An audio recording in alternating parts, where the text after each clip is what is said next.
Le bâtiment du rue 22 Venin était premièrement mentionné 1280. À l'époque, c'était un monastère de cisterciens. Après la réforme, la maison est devenue une propriété privée. Depuis 1800, plusieurs écoles l'ont abrité. Et depuis 1992, ça a devenu le lycée Vanalina Hårituskollegium.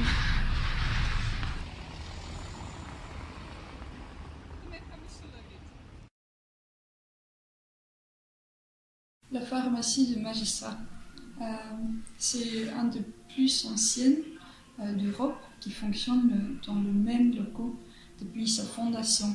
C'est presque 600 ans. La pharmacie du magistrat a été pour la première fois mentionnée au XVe siècle et au XVIe et au XVIIe siècle. La pharmacie du magistrat était aussi un peu comme un club où on pouvait prendre un peu de vin ou rencontrer ses amis. Mais actuellement, c'est une pharmacie et un peu comme un musée aussi.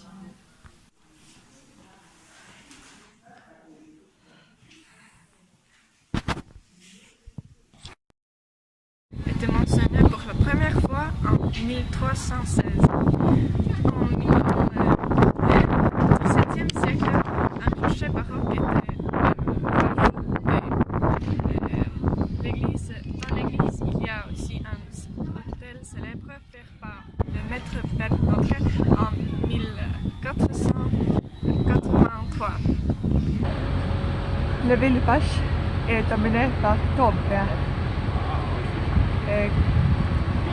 Ce bâtiment est maintenant le siège du patrimoine estonien.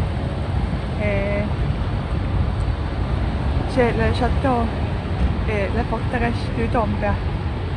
Sur le toit de ce bâtiment, c'est la tour Bickerman.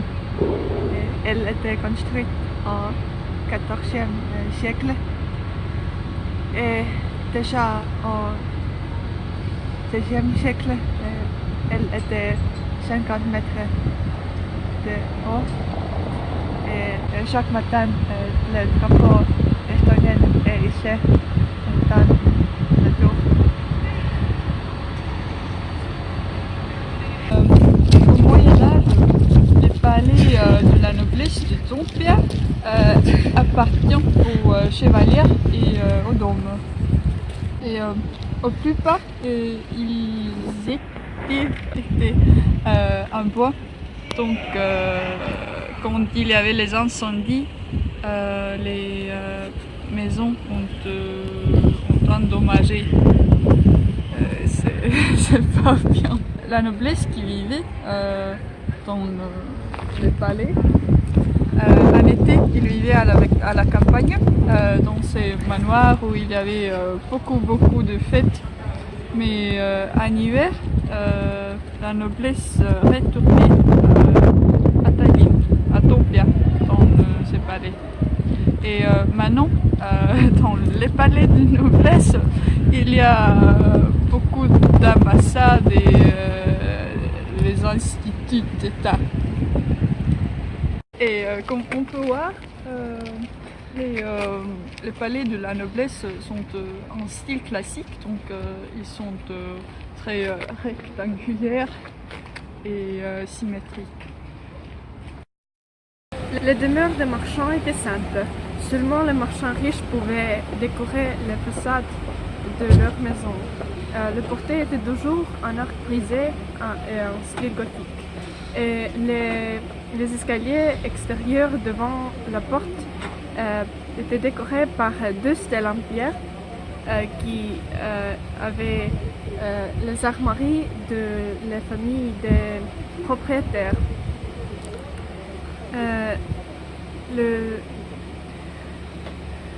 La construction de la ville basse était strictement réglementée par le droit de Lübeck. par le magistrat. Il fallait toujours présenter le projet du futur bâtiment au magistrat. Et le grand vestibule de leur maison était utilisé comme atelier ou salle de séjour. Les étages supérieurs étaient utilisés comme entrepôt. La pièce qui donnait sur la cour était chauffée et utilisée comme chambre à coucher. Les granges, les étables et les habitants apprentis se trouvaient dans la cour. aitäh. Need õunad on nii toredad. Jah, ma lihtsalt teen siukse asja. L'église du Saint-Catherine et le couvent des Dominiciens sont sans doute le plus majestueux de quartier latin. Le couvent des Dominiciens a été première pour obtenir la permission de construire leur couvent dans la ville basse. L'église du Sainte-Catherine et le couvent des Dominiciens a été construit au XIIIe siècle. Mais l'aspect actuel de l'église Sainte-Catherine date du XIVe siècle. Après la réforme, le couvent des Dominiciens a fermé ses portes. Et aussi, après la réforme, le couvent a été endommagé par un incendie. Dans les années 1950,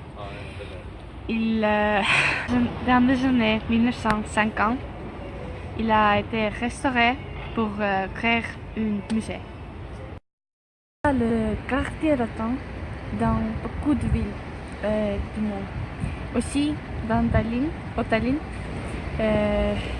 il y a le quartier latin dans la ville basse entre la rue Vene et la rue Rouge.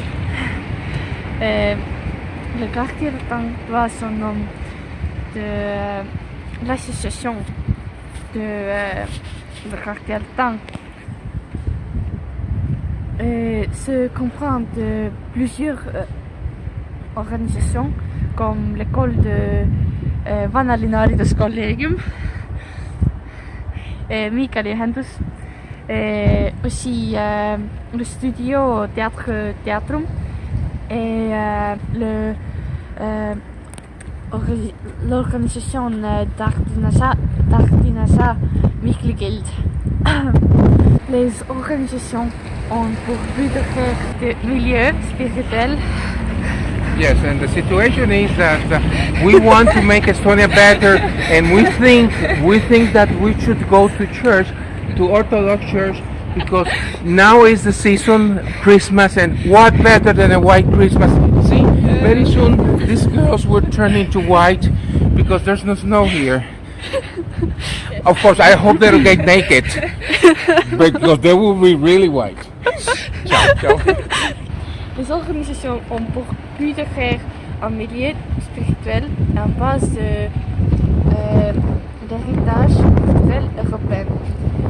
Les organisations font, outre ces activités principales, quelque chose pour la culture, rénovation des bâtiments et l'organisation de différents événements culturels. Philippe. C'est l'église Saint-Nicolas. Elle était construite en 1230 et elle était dédiée pour Saint-Nicolas. Il est protégeur du marchand et du marin. C'est la seule église fortifiée dans Tallinn. Et pendant la réforme, en 1524.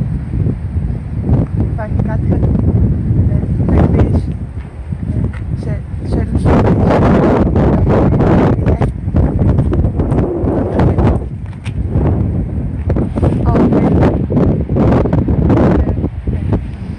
il était une grande incendie. En 1944, il était un grand bombardement. L'église était reconstruite. Et maintenant, il y a beaucoup d'œuvres importantes dans cette église. L'église est un musée. L'œuvre d'art important, c'est le danse macabre de Pep Danke. Et il y a un hôtel de Hermod aussi.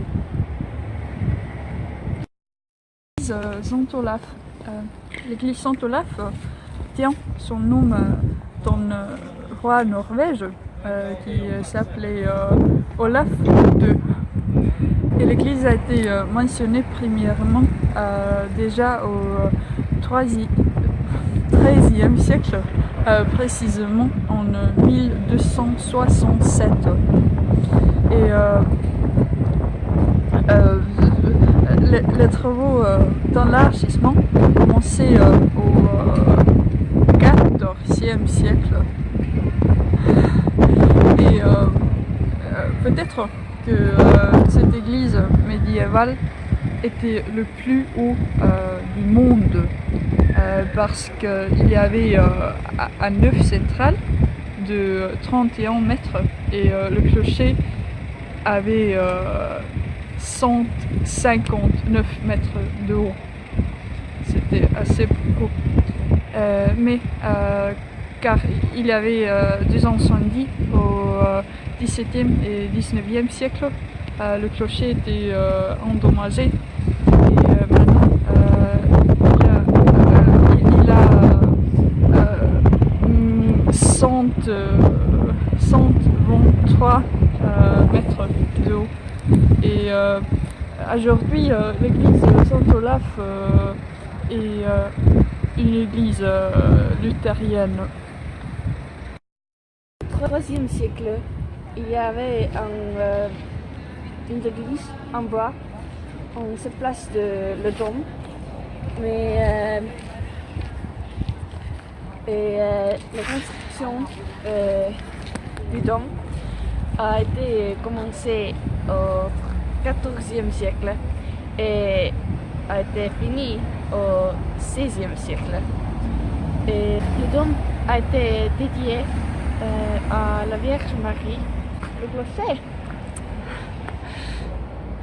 Et la même époque, au XVIIe siècle,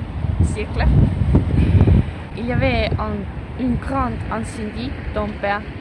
Et dans cet incendie, l'église du dôme était sérieusement endommagé, mais il était reconstruit comme avant. À l'intérieur du dôme, il y a beaucoup de monuments funéraires. L'autel et la chaire sont en style baroque. Et il y a plusieurs épitaphes familles nobles qui sont faits par un sculpteur en bois, Christian Ackermann.